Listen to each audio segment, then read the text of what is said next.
Hi friends, माझ्या नवीन व्लॉगमध्ये तुम्हा सर्वांचं स्वागत आहे. तर आम्ही काही दिवसापूर्वी चिरफळं आणायला गेलो होतो. या चिरफळाच्या फांद्या तुटण्यासाठी नाजूक असतात. हे आम्ही करकाटीने चिरफळं काढत होतो, तर फांदी तुटत होती. खाली सर्वत्र सांडू नये म्हणून आम्ही कागद अंतरलेला, जेणेकरून की ती चिरफळं त्या कागदामध्ये जमा होतील, सर्वत्र पसरणार नाहीत. जेव्हा आपण कोणतीही गोष्ट रेडीमेड आणतो त्यामागे खूप कष्ट असतात. हे सुद्धा चिरफळं डायरेक्ट आपण ओली धान्यामध्ये घालू शकत नाही, त्यांना घरी आणून चांगली सुकवावी लागतात. तर आम्ही इथे चिरफळं जमा केली. खूप चिरफळं लागलेली झाडावर.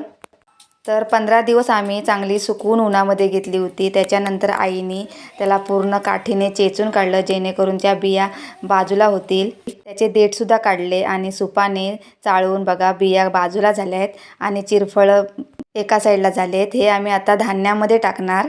तुम्ही चिरफळाचा उपयोग कशासाठी करता आम्हाला नक्की सांगा. तुमच्याकडे सुद्धा आहेत का चिरफळं? आमच्याकडे अजूनही असे न्हावी लोक येतात, तर बाबा इथे केस कापून घेत आहेत. ह्या अजून न्हाव्यांचा पिढीचाच धंदा आहे हा. तरुण मंडळी शक्यतो कोण घेत नाही केस कापून, पण बाबांच्या वयाचे सर्वजण केस कापून घेतात. तर आता आम्ही चाललो आहोत हळदी कुंकूला. बाकीच्या बायका पुढे गेल्या आहेत. आता आम्ही चाललोय, मी आणि स्पंदन. हे बघा, संध्याकाळी 4 वाजलेत. संक्रांत म्हटलं की सगळं आता हळदी कुंकू जिकडे तिकडे कार्यक्रम होतील.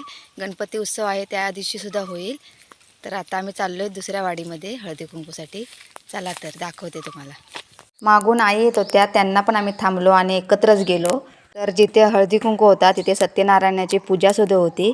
तर आम्ही सर्वांनी नमस्कार वगैरे करून घेतला. हा हळदी कुंकू बचत गटातील बायकांचा होता. या बायकांनी साड्यांची मॅचिंग वगैरे केली होती.